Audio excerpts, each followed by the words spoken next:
Hello students, तो हम लोग शुरू करने वाले हैं class 11 physics chapter number 2 units and measurement. तो चलिए स्टार्ट करते हैं। तो first is what is unit. एक यूनिट क्या होता है समझने से पहले सिंपली हम लोग देखते हैं कि यूनिट एक्चुअली में हम लोग क्या यूज करते हैं। सपोज करो आपने कोई लेंथ मेजर की और उसकी वैल्यू आ गई 5 मीटर।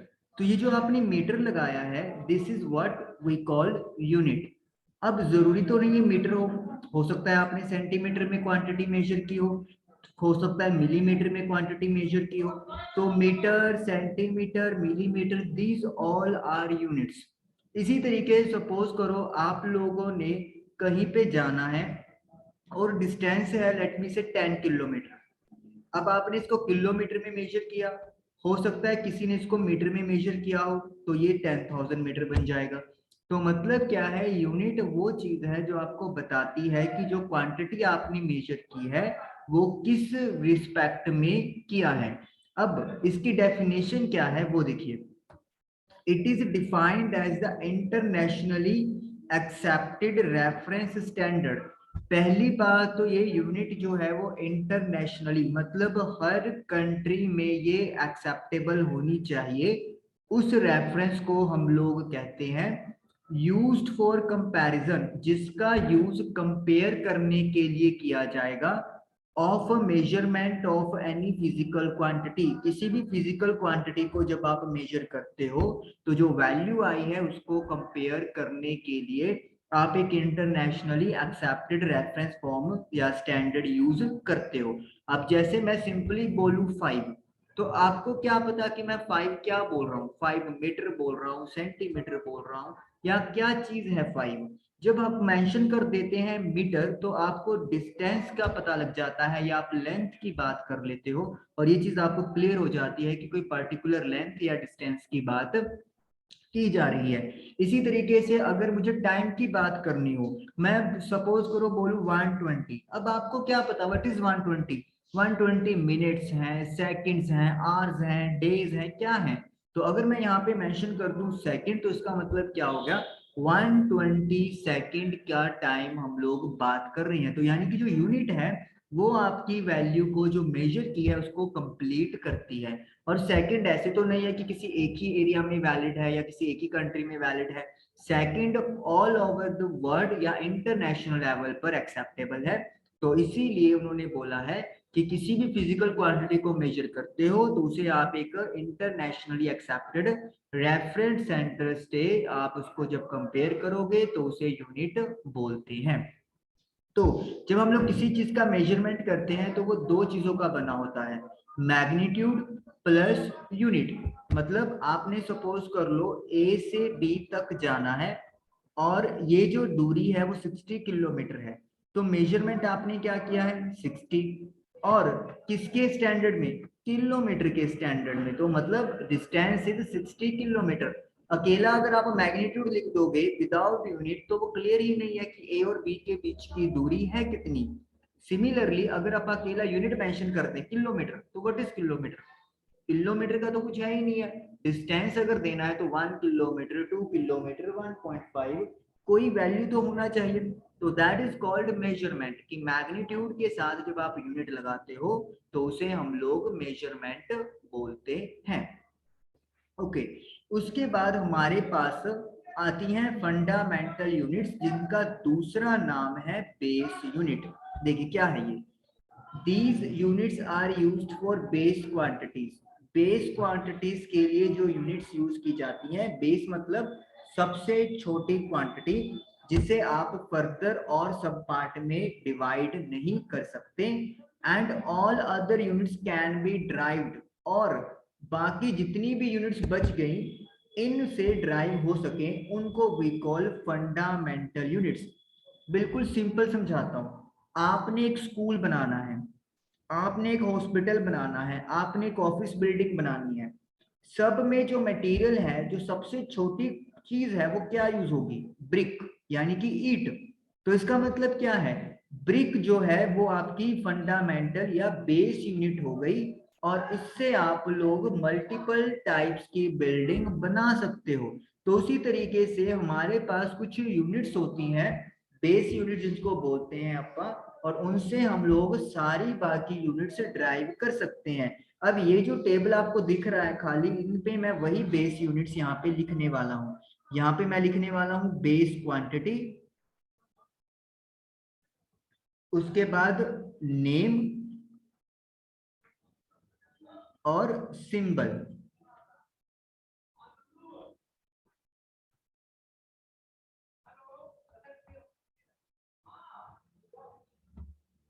तो चलिए स्टार्ट करते हैं। सबसे पहली बेसिक क्वांटिटी यहाँ पे मेंशन की गई है लेंथ। लेंथ के लिए जो हम लोग नेम दिया हुआ है फंडामेंटल यूनिट का, वो मीटर है और उसका सिंबल स्मॉल m हम लोग यूज करते हैं। इसी तरीके से मास, मास को मेजर करने के लिए जो यूनिट का यूज किया जाता है उसका नाम किलोग्राम है, एंड केजी से इसे हम लोग लिखते हैं, के भी स्मॉल है एंड जी भी स्मॉल है। देन है टाइम।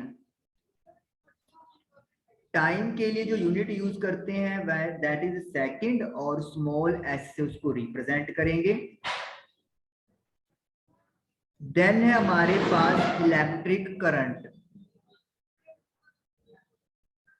हम लोग जो यूनिट है उसका नाम एम्पियर और सिंबल कैपिटल ए से यूज करेंगे। Then is thermodynamic temperature.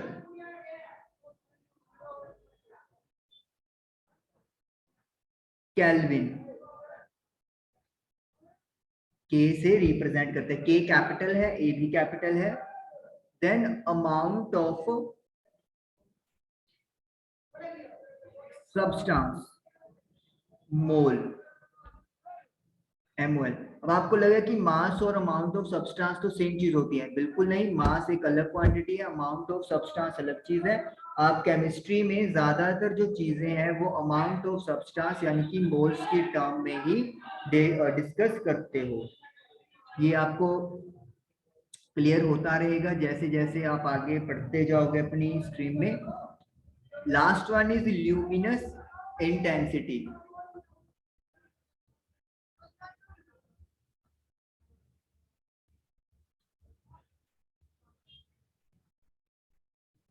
मोल का सिंबल MOL है।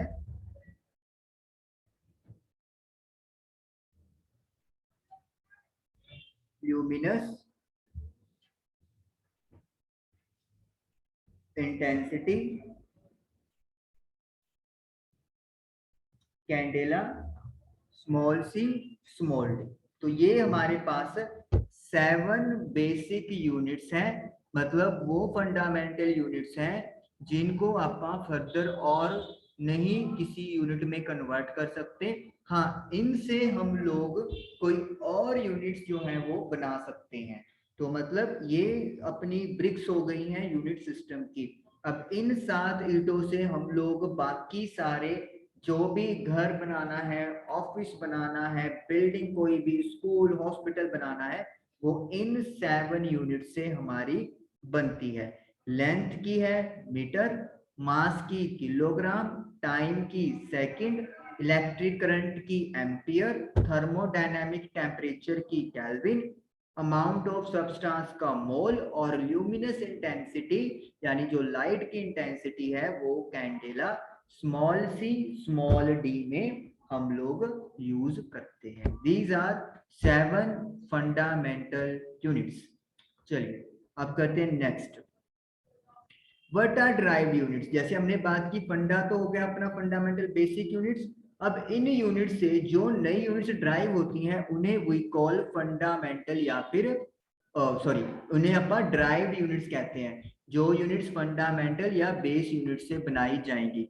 जैसे स्पीड है, what is the unit of speed, meter per second. देखो मीटर आ गया लेंथ का, सेकंड आ गया टाइम का।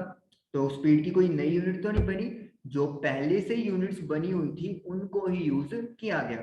फोर्स की क्या यूनिट होती है, वैसे तो आप न्यूटन लिख देते हो नेमी के अकॉर्डिंगली, बट अदरवाइज क्या है, kilogram metre per second square. देखो केजी मास की यूनिट आ गई, मीटर लेंथ की आ गई, और सेकंड टाइम की आ गई। और भी बहुत सारी है, एरिया की बात कर लो, मीटर स्क्वायर आ गया, वॉल्यूम की बात कर लो, मीटर क्यूब आ गया, वर्क डन की बात कर लो, किलोग्राम मीटर पर सेकंड आ गया, नहीं किलोग्राम मीटर पर सेकंड नहीं, जस्ट सेकंड। वर्क डन का होता है जूल, और work done is force multiply by displacement. Force का अपन ने लिखा है kilogram metre per second square, और ये होती है मीटर पर, नहीं मीटर ही होता है अकेला, तो ये होगा kilogram meter square second inverse square. तो केजी हो गया मास का, मीटर हो गया लेंथ का, और सेकंड हो गया टाइम का। तो व्हाट वी कैन से कि बाकी जितनी भी यूनिट्स बच गई वो इन्हीं 7 से ड्राइव हो रही है, और इसीलिए इनको ड्राइव्ड यूनिट्स बोलते हैं। ओके, सिस्टम ऑफ यूनिट्स क्या है? Set of base units and derive units is known as system of units. जैसे सपोज करो मैं यहाँ पे एक ये बॉक्स बनाता हूं, अब इस बॉक्स को मैंने 2 हिस्सों में बांट दिया, सपोज कर लो। अब इस वाले बॉक्स में क्या है हमारे पास? बेस यूनिट्स, और इस वाले बॉक्स में क्या है मेरे पास? Derived units. और इस टोटल बॉक्स को we will call system of units. तो इस पूरे को we will call system of units बोलेंगे, जिसके 2 हिस्से हैं, base units and derived units. Base units में आपके पास 7 यूनिट्स आ गई, और इसके अलावा जितनी बाकी यूनिट्स बच गई वो सभी ड्राइव्ड यूनिट्स का हिस्सा बन जाती है। और इस पूरे सिस्टम को, इस पूरे सेट को we call system of units, हम लोग इसको बोलते हैं। तो ये हो गया आपके पास सिस्टम ऑफ यूनिट्स। आगे हमारे पास पहले जो है वो 3 सिस्टम ऑफ यूनिट चलते थे हर कंट्री में, मतलब हर कंट्री में तो नहीं बोलूंगा, मतलब जो कंट्रीज मेजर फॉलो करती थी वो 3 सिस्टम पे चलती थी। First system is your CGS system. C मतलब सेंटीमीटर, G मतलब ग्राम, और S मतलब सेकंड। तो सेंटीमीटर हो गया लेंथ के लिए, ग्राम हो गया मास के लिए, और टाइम के लिए हो गया सेकंड। तो मतलब CGS सिस्टम में जो यूनिट्स यूज की जाती हैं वो सेंटीमीटर, ग्राम और सेकंड ये यूज की जाती हैं। फिर है मेरे पास FPS सिस्टम। FPS में क्या है? Foot pound second. फुट मतलब अगेन ये लेंथ के लिए यूज किया जाता है, पाउंड हो गया है मास के लिए, और टाइम के लिए यूज हो गया है सेकंड। तो मतलब FPS में क्या आएगा हमारे पास? Foot, pound and second system. तो ये चीज जो है वो आप लोगों को याद रखनी है कि पहले जो था अलग अलग कंट्रीज में मेजरली ये 3 सिस्टम चलते थे, CGS, FPS और third one is MKS। What is M? M stands for meter, meter में लेंथ की बात होगी, किलोग्राम में मास की बात होगी, और सेकंड टाइम की बात होगी। तो मतलब पहले जो था लेंथ, मास और टाइम पे ही जो सारी यूनिट्स थी वो ड्राइव की जाती थी, या कह सकते हैं कि इन्हीं 3 का जो था वो रोल था। और इन तीनों को हम लोगों ने अभी रीड कर लिया, CGS, FPS एंड MKS। ये आपसे पूछ सकते हैं तो आपको पता होना चाहिए। आज की डेट में एट प्रेजेंट अब हम लोग बात करते हैं SI सिस्टम की, जिसका नाम है सिस्टम इंटरनेशनल यूनिट्स। ये इंटरनेशनली एक्सेप्ट कर लिया गया है। अब देखिए अगर कोई कंट्री मास के लिए पाउंड यूज करे, कोई किलोग्राम यूज करे, तो फिर उनका कम्युनिकेशन करना एक दूसरे पे डिफिकल्ट है। या फिर अगर हम लोग बात करें, पहले पाउंड को या तो केजी में बदला जाएगा या केजी में पाउंड में, ताकि उनका आपस में लिंक या कम्युनिकेशन हो सके। तो ये तो सिस्टम बहुत बड़ी प्रॉब्लम क्रिएट करता है। तो उसी को रेक्टिफाई करने के लिए SI सिस्टम का डेवलपमेंट किया गया, जिसे all over the world acceptable माना गया है। इसे कब डेवलप किया गया? इसे डेवलप और रिकमेंड किया गया है general conference on weights and measures ने 1971 के अंदर। तो 1971 में इसको डेवलप किया गया और इसको रिकमेंड किया गया general conference on weights and measures के द्वारा। और ये किस किस चीज के लिए यूज किया जाता है इंटरनेशनली? साइंटिफिक कामों के लिए, मतलब साइंटिफिक जो भी यूज किया जाएगा, सब जगह पर उस बात का मतलब सेम होगा। टेक्निकल, कोई टेक्नोलॉजी से रिलेटेड कोई इंफॉर्मेशन है उसकी यूनिट हो गई। इंडस्ट्री लेवल पे सपोज कर लो कोई मेजरमेंट है, वो all over the world same होगी। और कमर्शियल वर्क और बिजनेस पर्पस के लिए भी इस यूनिट्स का यूज किया जाता है, जो एसआई सिस्टम के अंदर आ गई। और बेसिकली हमने जो वो बेस क्वांटिटीज पढ़ी हैं, ये वाली, ये सारी अपने पास एसआई ही बेस यूनिट्स हैं, जो मतलब आज all over the world acceptable है और इनको यूज किया जाता है।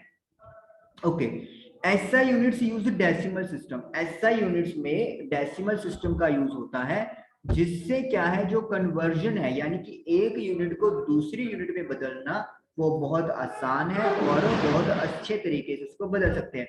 कहने का मतलब आपको सिंपल समझाता हूँ, डेसिमल सिस्टम में क्या है। जैसे मेरे पास 10 मीटर है, अगर मुझे इसको सेंटीमीटर में बदलना है तो मैं क्या करूंगा, इसको 10⁻² से मल्टीप्लाई कर दूंगा, तो ये क्या बन गया मेरे पास 1000 सेंटीमीटर।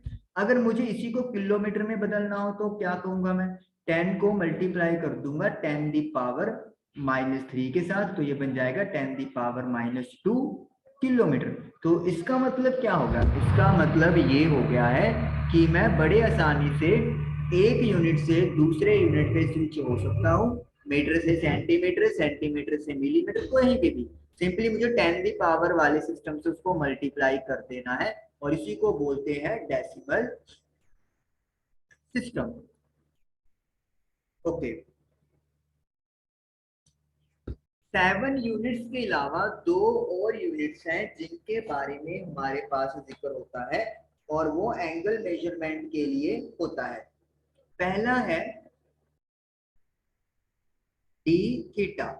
जो पहली यूनिट है 7 के अलावा, उसको अपन डी थीटा बोलते हैं, जिसका यूज किस लिए किया जाता है, for plane angle. Plane angle का मतलब क्या है, जैसे सपोज करो आपने एक सर्कल बना दिया, अब इस सर्कल का एक सेंटर पॉइंट है, अब सर्कल के ऊपर 2 पॉइंट मान लेते हैं ए एंड बी, और इनको सेंटर से अपन क्या कर देते हैं, ज्वाइन, लाइक दिस। तो अब इस ए बी ने, ये जो लेंथ ऑफ आर्क आपको दिखाई दे रही है ए बी, इसका मैं आपको कलर चेंज करता हूं, ये ए बी। अब ये एक आर्क है, ये सेंटर पे एक एंगल बना रही है, उस एंगल को we call theta, D theta जिसको बोलते हैं। प्लेन मतलब 2D फिगर के लिए ये एंगल आएगा। तो ये एंगल को अगर डिफाइन करना है तो वो मुझे, मैं कैसे करूंगा, it is the ratio of length of arc. मतलब जो ए बी है उसकी जो लेंथ होगी, आपकी बुक में इसको ds से रिप्रेजेंट किया गया है, तो जितनी भी लेंथ होगी अगर हम लोग उसको डिवाइड कर दें, किससे डिवाइड करेंगे, रेडियस के साथ, रेडियस ओ ए या ओ बी कोई भी ले सकते हैं क्योंकि सर्कल का रेडियस सेम होता है। तो जब ये क्वांटिटी को डिवाइड करेंगे तो जो यूनिट, जो मतलब मेरे पास वैल्यू आएगी उसे डी थीटा कहेंगे, और उसे हम लोग रेडियन में कैलकुलेट बताएंगे। मतलब आप आर्क की लेंथ मेजर करो, उसको रेडियस से डिवाइड कर दो, तो आपके पास इस थीटा, इस एंगल की वैल्यू आएगी, और उस एंगल की जो यूनिट है उसे वी कॉल रेडियन। क्या बोलेंगे, रेडियन बोलते हैं। और इसको लिखने का तरीका है RAD, सिंबल RAD। आपको +1 मैथ में 3.1 एक्सरसाइज में ये चीज बहुत आएगी कि रेडियन को डिग्री में, डिग्री को रेडियन में कन्वर्ट करें। तो जब हम लोग लेंथ वाइज इसको मेजरमेंट करके ये थीटा निकालेंगे तो उसकी यूनिट रेडियन RAD बनती है। तो आपको ये याद रखना है। तो ये तो बात हो गई प्लेन एंगल की, या वी कैन से कि अगर 2D प्लेन में हमारे पास मतलब 2D फिगर बन रही है तो हम लोग कैसे कैलकुलेट करते हैं। अगर यही चीज मैं 3D पे अप्लाई ले जाऊं, 3D पे अब प्लेन एंगल की जगह पर बोलते हैं सॉलिड एंगल। प्लेन एंगल को भूल जाओ, अब किसकी बात करनी है दिमाग में, सॉलिड एंगल की बात करनी है। अब थीटा नहीं तो सिंबल भी अलग करना पड़ेगा, तो सिंबल जो है वो ये ओमेगा यूज कर लेते हैं आपका। तो इसका जो मतलब जैसे अपना फॉर्मूला लिखा है थीटा का, वैसे इसका भी फॉर्मूला होगा। What is the formula? ये फॉर्मूला है कि जो स्फेरिकल सरफेस का इंटरसेप्टेड एरिया है, मैं फिगर बनाने भी यहाँ पे कोशिश करूंगा। Intercepted area of the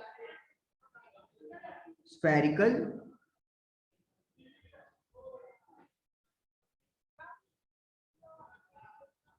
surface divided by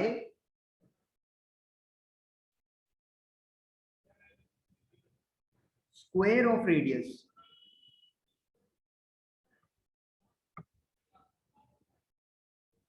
चलिए तो डिफरेंस नोट करें। वहां पे सिंपली लेंथ की आर्क की लेंथ थी, यहाँ पे अब एरिया की बात हो गई। यहाँ पे अकेला रेडियस था, यहाँ पे रेडियस का स्क्वायर है। तो ये डी ओमेगा जो है उसे सॉलिड एंगल बोलेंगे, और इसका जो यूनिट का नाम है वो है स्टीरेडियन, STERADIAN। और शॉर्ट फॉर्म में इसको SR लिखेंगे, सब स्मॉल है, कोई कैपिटल नहीं है। तो रेडियन के आगे STE लगा दो, और SR इसका स्मॉल फॉर्म है, तो इसको आप बोलते हैं स्टीरेडियन, जो सॉलिड एंगल का यूनिट है। अब इसमें बोल रहा था, मैं आपको फिगर बनाने की इस यहाँ पे कोशिश करता हूँ और आपको समझाने की कोशिश करता हूँ। तो याद क्या रखना है, जितना एरिया आया स्फेरिकल सरफेस का इंटरसेप्टेड एरिया, उसे रेडियस के स्क्वायर से डिवाइड करेंगे। तो जो फिगर आपकी बुक में बनाई हुई है उसके अकॉर्डिंगली मैं यहाँ पे ट्राई करता हूँ, ताकि हो सकता है आपको ये समझ थोड़ा बेटर आ जाए, क्योंकि 3D में है सॉलिड एंगल, तो इसीलिए।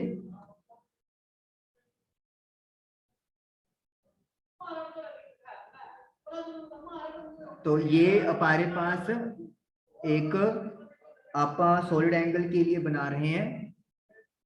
मैं आपकी बुक एनसीईआरटी में जैसे डायग्राम बना हुआ है वैसे ही कोशिश कर रहा हूं कि ताकि समझना थोड़ा आसान हो जाए। अदरवाइज आप फॉर्मूला याद रखिए बस, intercepted area upon square of radius.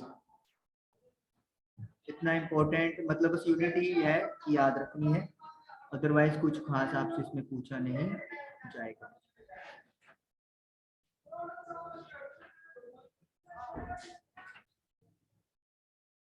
तो ये फिगर बनाई है और एक डॉटेड लाइन है। डॉटेड लाइन यहाँ पे मैं बना रहा हूँ। ये डॉटेड लाइन क्या चीज इंडिकेट कर रही है, ये बैक साइड इन्वॉल्व कर रही है आपको, जैसे आप क्यूब बोलते हैं ना, क्यूब बनाते हैं, वैसे ये चीज है। तो this is day area, and ये जो भी मैं बना रहा हूँ ये एंगल को रिप्रेजेंट कर रहा है। 3D है, तो मैं नहीं कहूंगा कि आपको समझ में आ गया होगा इससे, या आप समझ सकते हो, ठीक है, बट जो आपकी बुक में है उसके अकॉर्डिंगली मैं आपको कोशिश की है कि ये बनाने की। तो जो एरिया है उसको अगर रेडियस के स्क्वायर से डिवाइड कर दोगे तो जो एंगल मिलता है उसे वी कॉल सॉलिड एंगल, और उसका यूनिट है स्टीरेडियन, और SR से उसको रिप्रेजेंट अपन करते हैं। बात यहीं पे मैं मतलब इसकी फिनिश करूंगा, ज्यादा डिस्कशन करेंगे तो कंफ्यूज होंगे। ओके, तो उसके बाद जो आपका ये जो टॉपिक है वो हमारा कहाँ पे फिनिश हो रहा है, यहाँ पे इन्होंने बात की है कि कुछ यूनिट्स जो अपन ड्राइव करते हैं, फंडामेंटल यूनिट्स की तो मैंने बात की, ड्राइव की भी बात की। फंडामेंटल आपके पास ये है metre, kilogram, second, ampere, kelvin, mole और कैंडेला। और ड्राइव में स्पीड, फोर्स की बात हो गई। कुछ यूनिट्स तो मतलब जो नाम है, जैसे इनका मीटर स्क्वायर हो गया, मीटर क्यूब हो गया, वो फंडामेंटल यूनिट से तैयार हो गया। कुछ यूनिट ऐसी हैं जिनके स्पेशल नेम है, जैसे मैंने बात की फोर्स की, ऐसा यूनिट वैसे तो kilogram metre per second square होता है, लेकिन इसको क्या नाम दिया जाता है, न्यूटन भी नाम दे दिया जाता है। तो मतलब क्या चीज है, न्यूटन जो है वो ऐसा यूनिट है फोर्स का। तो ये नाम के अकॉर्डिंगली भी मतलब दे दिए जाते हैं। किनकी बात हो रही है, ड्राइव्ड यूनिट्स की बात हो रही है। पहली बात ये क्लियर कर लूं, ड्राइव्ड यूनिट्स के नेम, जैसे ये तो meter square, centimeter, meter square, meter cube हो गया, kilogram, meter square, second inverse हो गया स्क्वायर। ये तो सिंपल ही हो गया कि इनके जो मतलब यूनिट्स हैं वो फंडामेंटल यूनिट्स ले लिए। इसके अलावा कुछ ड्राइव्ड यूनिट्स के जो नेम है वो स्पेशल रखे गए, जैसे न्यूटन हो गया। वर्क डन की यूनिट क्या होती है, जूल होती है ना। तो ये इस चीज पे बात हो गई। कुछ यूनिट ऐसी होती हैं जो मतलब मिक्स होती हैं, मिक्स मतलब नेमिंग प्लस उनका जो ये यूनिट रहता है वो भी होता है। मैं आपको बताता हूँ, देख के इधर जस्ट 2 मिनट्स। जैसे कि सपोज कर लो मैग्नेटिक मूवमेंट है, या पढ़ोगे टर्म सारी अपने साइंस के अंदर, लेकिन धीरे धीरे पढ़ोगे। मैग्नेटिक मूवमेंट, इसकी यूनिट है जूल पर टेस्ला। तो जूल भी नाम है और टेस्ला भी नाम है। अब अगर मैं बात करूं डाइपोल मोमेंट की, तो इसकी यूनिट है कूलम मीटर। तो कूलम एक नेम है, मीटर एक यूनिट होगी। तो वो बात कर रहे हैं कि मिक्स, मिक्स मतलब कि नाम भी है और जो फंडामेंटल यूनिट है वो भी यूज कर रहे हैं। तो कहने का मतलब ये है कि कुछ यूनिट ऐसी हैं जिनमें प्योरली फंडामेंटल यूनिट्स का जिक्र है, कुछ ऐसी हैं जिनके स्पेशल नेम है, और कुछ यूनिट ऐसी हैं जिनमें नेम और यूनिट दोनों का ही अपने कॉम्बिनेशन किया हुआ है। बहुत सारी यूनिट्स मिलेंगी, हेनरी है, फैरेड है, कूलम है, ये सारी यूनिट्स आपको मिलेंगी, लेकिन धीरे धीरे आएंगे आपके सिलेबस में। अभी मतलब इकट्ठी सारी बातें नहीं कर सकते हम लोग, अदरवाइज कंफ्यूजन हो जाएगी। ओके, तो हमारे पास एक और चीज है, मैं देखो अपेंडिक्स 7 में क्या चीज है यहाँ पर। ओके, गाइडलाइंस है कैसे यूज कर सकते हैं। ठीक है, चलिए ये कोई इतना मतलब है नहीं है। तो आई होप कि आप लोगों को आज का जो सेशन है वो क्लियर हुआ होगा। फर्स्ट डे था हमारा इंटरनेशनल सिस्टम ऑफ यूनिट्स और इंट्रोडक्शन, और 7 फंडामेंटल यूनिट्स और drive units. Thank you for watching the video. इसे एक बार रिवाइज जरूर कर लें।